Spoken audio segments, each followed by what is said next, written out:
we spent so much time on the darkness. We have to take a moment to celebrate the foolishness, because the Democrat Party that we saw at these No Kings protests was like equally really fucking dangerous and something to be afraid of, and an absolute laughingstock joke of a group, right? So it's like, I don't know how to feel. I saw one meme that said it's Antifa and Antifa, like antiques.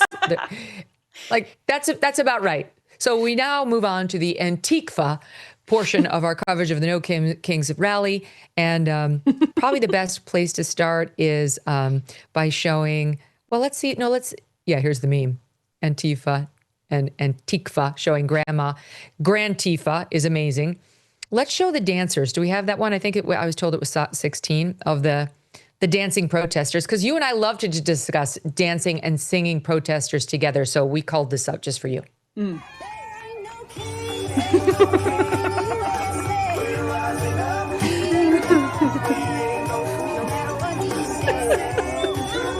Oh my God. Everyone's over 60. They're wearing some very ugly yellow shirts. They've got the same moves for every dance. 2 pumps right, 2 pumps left. Now to the middle, now to the right. Oh, and they're switching it to the window washer. The window washer. And then there's a competing group of protesters moving behind them. Okay, that's it. Okay, I like this group. They don't scare me. I didn't see any "let's kill Donald Trump" signs or "assassinate Charlie Kirk," though something tells me they probably believe it. But the dancing crew is back, just as we saw with the protest choir in Maryland that day. Oh, yeah. And you tell me, interpretive dance has long been a way of expressing one's feelings, Emily Jashinsky. Well, I actually think this should be banned for a totally different reason, is that it is so sexually tantalizing, right? That you can't have this display of raw sexuality in public without endangering people, because this is just incredible. They have this animal magnetism about them. It's eerily similar to the Pete Buttigieg campaign dance to High Hopes. I don't know if you remember this from like 2019, where they're doing the... I just threw up a little in my mouth. It's so bad, but they love doing it. It's so, I mean, they can't quit it, because I think it goes back to, it was Hans Feeney, the columnist over at The Federalist, who wrote about, I think he coined the term Selma envy. And that's what you see at so many of these protests, is often just boomers clinging to that era that many of them didn't get to partake in, but they remember it as this like height of American patriotism and activism, and they cling to it because they see it as their identity. I mean, they're like lost and adrift for meaning, so they cling to the 60s and the 70s as this identity for themselves. They wrap themselves in it, and that's all they can do.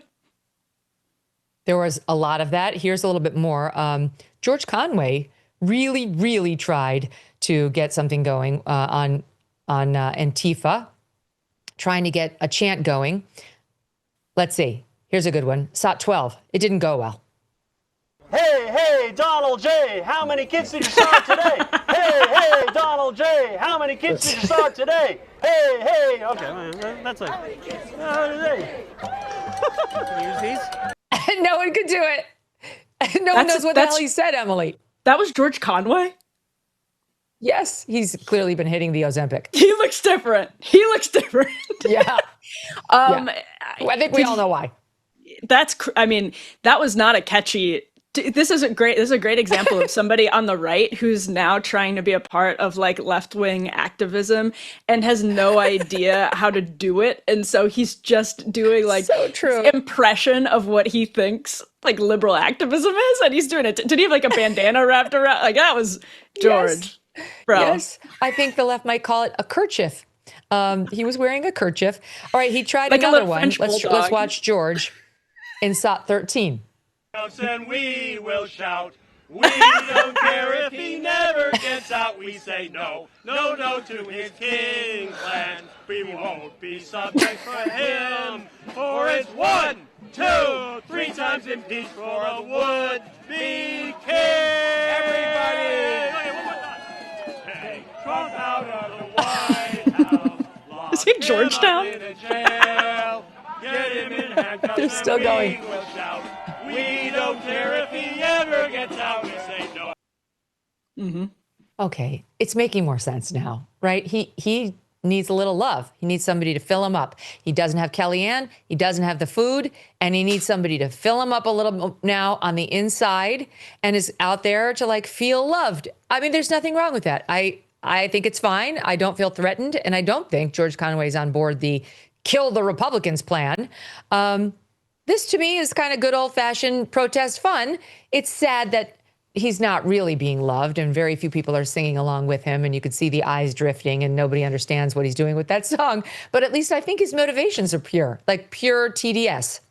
I agree with that, although I also think part of his motivations, to your point, it's this, he seems to want to be cool. And it reminds me of when Joe Scarborough like released a rock album, and his guitar playing was so mediocre that it just hurt your heart to be a part of consuming it in any way whatsoever. And he was like playing gigs in Midtown, or maybe he even ventured all the way to Brooklyn. Like, it's hard to watch because you can tell it's like the Corvette midlife crisis, but they're doing it with politics, and it's just so painful. So I think maybe pure motivations, but they have to be to some extent rooted in also thinking that that's cool. And that, I mean, I can't wrap my head around that. I can't imagine being in middle age and thinking, I'm hip, I've got my neon kerchief, and I'm singing Take Me Out to the Ball Game Trump rendition. Off an Georgetown, iPhone. ostensibly. Yes, off an iPhone. I couldn't even be bothered to memorize my little rhyme. I had to read it both times. No one followed me, but I feel loved. It's the closest he's felt to loved. Here he is, one more George Conway, then move on from him. Sorry, I got to do it. Debbie Murphy makes me do it. Trying to feed a Trump puppet money. Here it is, top 14. Money, yeah, I don't need more of that. Here you go. There you go. There you go. Come on, Donald, take it. Take it. Take it, Donald. Take it. Feedback, Donald. Take it, Donald. It's for you. Yeah, it's all for you. Emily's literally cringing. I think I'm seeing a physical cringe. It is. Who lets this happen? Doesn't he have people who love him? It's like he's being trotted out by the left. Like the little kerchief, it reminds me, it's like he's their little French bulldog, right? Like they paid $2,000 for him, and they're like trotting him out to all of the different stops. He's like doing trick or treat. It's like taking a French bulldog on trick or treat.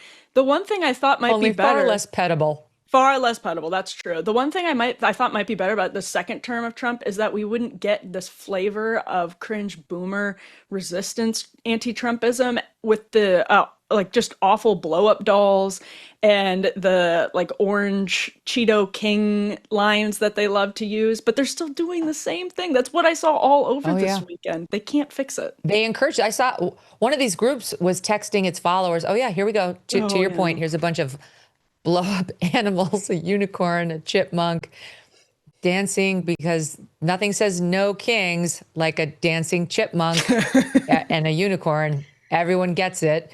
But one of the mailers that went out told them, dress up like Trump. That means your orange makeup.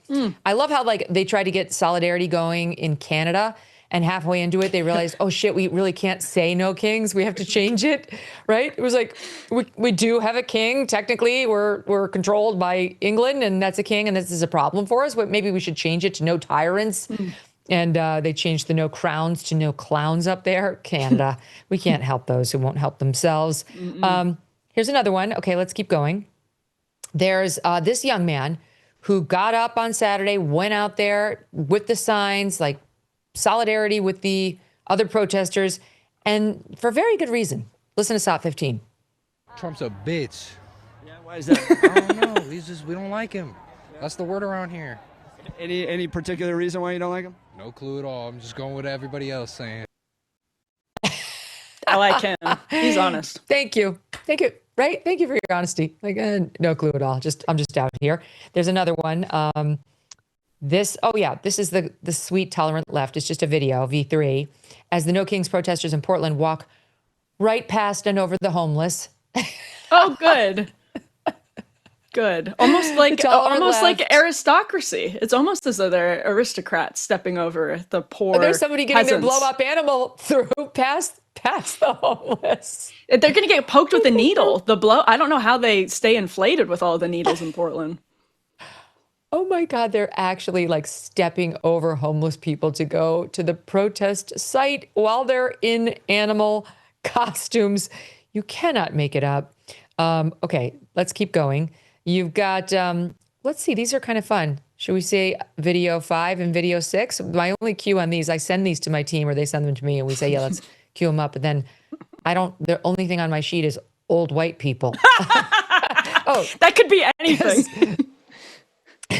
this is how the protest looked. Yeah, it's a bunch of old white people. I saw this remarked on all over X yesterday, Emily, like in places like Chicago or Detroit. Detroit is like 80% black. And the No Kings protest there were all white. It was all white people. Like none of the black people showed up. Here too. Yeah, you can see this is Marion, North Carolina and Carrollton, Texas. So yeah, they just stood there holding their signs. No Kings in the USA. Due process all. No kings, no fear. Okay, I can get on board with this. I don't agree that we have kings and all that bullshit, but like, this is a normal protest. This is not cut Trump's head off with a guillotine, stab him, kill Stephen Miller, kill ICE agents, and celebrate Charlie's murder. Like that, that's a different story, peeps. Okay, now all of this leads me to, well, first let me do one more. Doug Emhoff, who showed up at one of these No Kings. He showed up at one of these No Kings protests. Have you seen this? Oh, yeah. He's holding a sign that reads, "If Kamala had won, we'd be at brunch. No Kings." I mean, on point, Emily. I don't think he's telegraphing what he thinks he's telegraphing there. No, he sure isn't. And they have zero self-awareness. Again, after 10 years of Donald Trump's political career, they continue to have the worst possible response to Donald Trump. Buy gold and get free silver. That's right. For every $5,000 purchased from Birch Gold Group this month in advance of Veterans Day, they will send you a free patriotic silver round that commemorates the Gadsden and American flags. Look, gold is up over 40% since the beginning of this year, and Birch Gold can help you own it by converting an existing IRA or 401k into a tax-sheltered IRA in physical gold. Plus, they will send you free silver honoring our veterans on qualifying purchases. And if you're current or former military, Birch Gold has a special offer just for you. They are waiving custodial fees for the first year on investments of any amount. With an A+ rating from the Better Business Bureau and tens of thousands of happy customers, consider diversifying your savings into gold. Text MK to the number 989898 for a free info kit and to claim your eligibility for free silver with qualifying purchase before the end of the month. Again, text MK to 989898. Message and data rates may apply. Text MK to 989898 now. Thanks so much for watching. If you like what you just saw, hit the subscribe button for more clips and full episodes.